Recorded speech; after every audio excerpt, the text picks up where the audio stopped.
evening. Citation: Conference of the 13th Triennial Award for Women on the Right Honorable Dame Janet Gwyneth Bostwick, CBDBE. Whereas on the 4th of June, 2021, CARICOM announced that the Right Honorable Dame Janet Gwyneth Bostwick, venerated Bahamian, esteemed intellectual, and respected altruist, will be the 13th outstanding woman from the Caribbean community to receive the CARICOM Triennial Award for Women. And whereas the Right Honorable Dame Janet Gwyneth Bostwick is an outstanding counsel and attorney, a model politician, and a pioneer among women in the Bahamas. And whereas the Right Honorable Dame Janet Gwyneth Bostwick is admired and respected as a champion for the empowerment of women, not only in her native Commonwealth of the Bahamas, but also in the region and beyond. And whereas the Right Honorable Dame Janet Gwyneth Bostwick has the distinction of having achieved several firsts in her career. These include the first female Secretary General of the Bahamas, the first female prosecutor, the first female president of the Bar Association, the first female chairman of the Bar Council, the first female member of Parliament following her election in 1982, first female Attorney General, and first female Minister of Foreign Affairs, and also the first female to act as the Prime Minister of the Commonwealth of the Bahamas.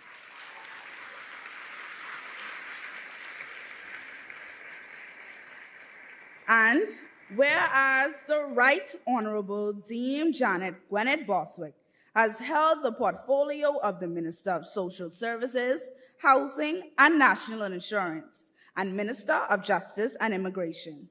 Throughout her tenure as a cabinet minister, she has always held ministerial responsibilities for women affairs. And whereas the Right Honorable Dame Janet Gwyneth Bostwick's activism on women issues is renowned, having started her campaign in the mid-60s and continued throughout her political career. And whereas the Right Honorable Dame Janet Gwyneth Bostwick served as a trade unionist and campaigned to improve the status of women, primarily because of the inequities they faced regarding the gender pay gap, non-existent maternity benefits, and job insecurity. And whereas the Right Honorable Dame Janet Gwyneth Bostwick, upon admittance to the bar, became an even more vocal advocate for women's rights, to audiences in churches, women's groups, and unions for more participation of men in the rearing of children, and the changes in legislation related to sexual offenses, domestic violence, and matrimonial matters. And whereas the Right Honorable Dame Janet Gwyneth Bostwick, in her quest of women's rights between 1994 and 1992, led the Bahamian delegation at the OAS Inter-American Commission of Women and served on its committee. Since 1994, she has served on the Executive Committee of the United Nations Commission on the Status of Women. In 1995, she served as a regional vice chairperson of the Bureau of the United Nations Fourth World Conference on Women in Beijing, China. At this conference, she was the head of the delegation of the Bahamas, and the Bahamas was unanimously selected to coordinate the Caribbean region. In this capacity, she presided at all CARICOM meetings. And whereas the Right Honorable Dame Janet Gwyneth Bostwick, in espousing the cause of women and development, has pursued this interest with rigorous scholarships and distinguished herself that in 2001. She was presented with the University of India's Vice Chancellor's Award for Excellence in Teaching, Administration, Research, and Public Service. And whereas the Right Honorable Dame Janet Gwyneth Bostwick broadened her advocacy to include the administration of justice and young persons, the maintenance and resolution of issues associated with children born out of wedlock, and improve custody. And whereas the Right Honorable Dame Janet Gwyneth Bostwick, in paying tribute to an outstanding academic, political, and social and philanthropic contributions of this year's awardee, we acknowledge the fact that the Right Honorable Dame Janet Gwyneth Bostwick has been an inspiration and mentor to the younger generation of Bahamian and regional scholars, politicians, and social activists. And now, therefore, at this 44th regular meeting of heads of governments of the Caribbean community on this 15th day of February, 2023, in the year of our Lord, we now so confer upon the Right Honorable Dame Janet Gwyneth Bostwick.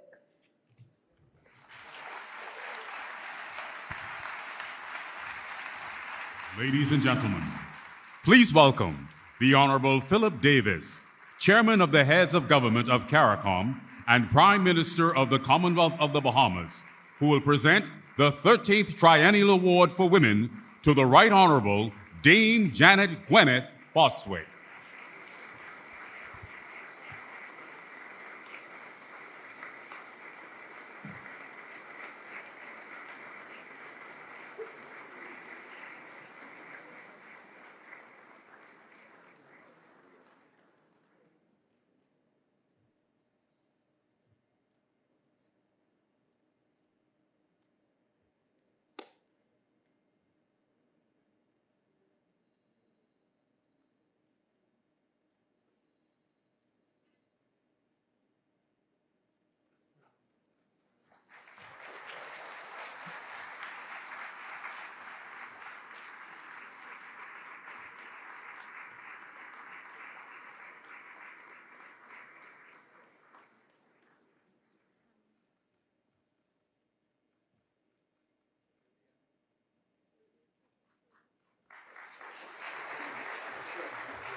Thank you very much. The Honorable Philip Davis, Chairman of CARICOM, Your Excellency, Dr. Carla Barnett, Secretary General of CARICOM, heads of government and heads of state and associate states, delegates, Mr. President Justin Trudeau, Mr. President Rama, leaders from countries around the world, ladies and gentlemen, I'm really overwhelmed. And I'm taking an elderly woman's prerogative. They gave me 7 minutes, but this is a little bit longer than 7 minutes, please.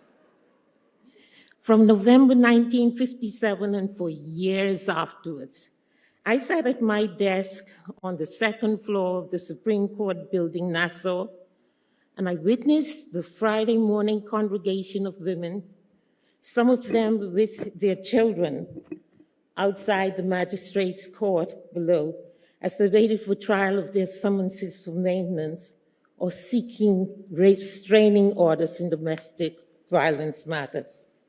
I heard their cries. That was my introduction to family law matters. But over the years, I became painfully cognizant of the inequities suffered by women in most aspects of life, not only here in my country, but throughout the region.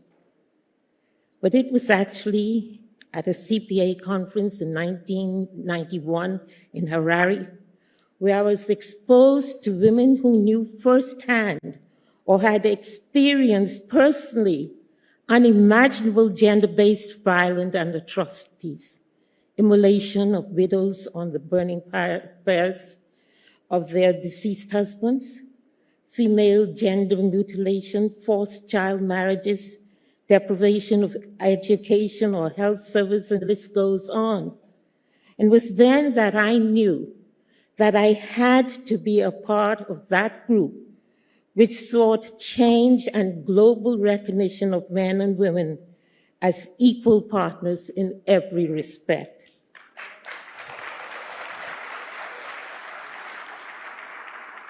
Much has been accomplished since that time, and I thank those who've enabled me to make a contribution to that change. This starts with my parents, Lois and Nick Musgrove, my one brother now deceased, and my sisters, Lois, Lynn, Jackie, Willie, and Linda. I thank you for your support. And there's my husband, Henry, an extraordinary man, a spouse who encouraged, inspired, and sought to motivate me to seek election to Parliament from the time we were childhood school sweethearts, high school sweethearts. And that was even before women had the right to vote in the Bahamas. An extraordinary man who became my champion in many ways, but who is not here with me tonight because of advanced dementia. I honor you, Henry. I hold the torch of freedom.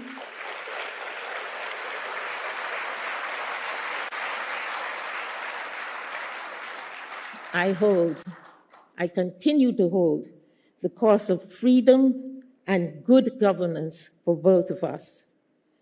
Then each of my children, Margot, Kelly, Lisa, and John, who sacrificed mom time, who campaigned, supported, and at times shielded and protected me, suffering great abuse and personal degradation because of their parents' political involvement, but who have developed into strong individuals, all nationalists of whom I am proud. Their partners, my grandchildren, Alexander, Aria, Stephanie, John 3, and Victor, who is the only grandchild able to be here with me tonight. My great-grandchildren, nieces, nephews, and in-laws, thank you. I thank my adopted sons and daughters. I thank the late Sirs Clement Maynard, Kendall Isaacs, and Cecil Wallace Whitfield for their support. I extend my special thanks to former Prime Minister Hubert Ingraham, who entrusted me with ministerial portfolios which played pivotal roles in the development of our country and enabled me to be involved in most of those activities for which I am today being honored. My thanks goes also to former Prime Minister Hubert Minnis for the national honors that he bestowed upon me. And I also thank our present Prime Minister, Right Honorable Philip Brave Davis, for presenting this honor to me today and for memorializing my election to Parliament by erection of a plaque in Parliament. Thank you.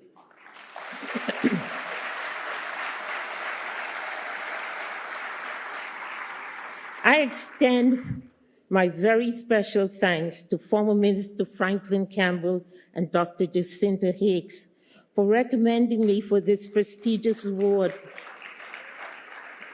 and to the CARICOM Committee for choosing me from an array of very distinguished and qualified women, so that I now join the rank of 12 exceptionally outstanding women of the community who have made invaluable contribution to the development of their nations and the region. I am grateful. Very much has been accomplished, but much remains to be done. We do not have the luxury, ladies, of focusing our attention primarily on achieving gender equity or equality. With the real threat of climate change, we must fight now for our very lives and the continued existence of our nations. And women who are always the most vulnerable should lead this fight. We are blessed to have Prime Minister Mia Mottley lead the charge against climate change.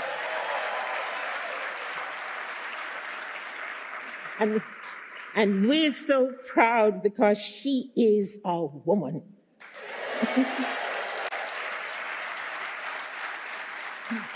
But all of us must do our part. The lives of our children are at stake. We must take personal responsibility to ensure that our actions lead to the decrease of carbon emissions in our own countries, and to guard against pollution of our waters by ourselves, as well as by international vessels cruising our seas. We must encourage our governments to be mindful in the trade of our precious carbon credits to ensure that that trade does not facilitate the continued level of emissions by those whose decreased emissions are essential to our survival. There is much to be done. I heard the cries of those women in 1957. And if you listen, you hear the cries of mothers now. They cry for food security. They need food for their children. They cry for cessation of violence. They cry for better education and for better and affordable health services. And yes, they cry for equal rights with their men. While we do not in any way discount the rights of all persons to pursue those objectives that are specifically important and relevant to them and the choices which they made, we must be careful to not be distracted from our cause for the rights of women. It is a battle that is still too far from victory, and it is a battle which, in my humble opinion, is not receiving the acknowledgement, attention, and action that is required to ensure that the injustices are eliminated. It is a battle that has been relegated to a position of lesser importance, and it's being choked by the clamor of others. This is tragic. Every one of us who ever existed came into existence through woman. We cannot afford to give precedence to the rights of others if we do not first successfully address and eliminate the inequities that exist throughout our diaspora and indeed throughout the world in respect of the rights of us women. I submit that for this, we need no redefinition of woman. There is much to be done. We hear the cries of Haiti. Haiti's problem is a CARICOM problem, not one to be solved by others. We must be seen to unite and fight for Haiti. I pray, heads and delegates, that God guides your deliberation in this respect, and that this conference results in action which addresses the problem without the historical exploitation of Haiti. God guard your deliberations. And again, I say, thank you. Thank you. Thank you very much.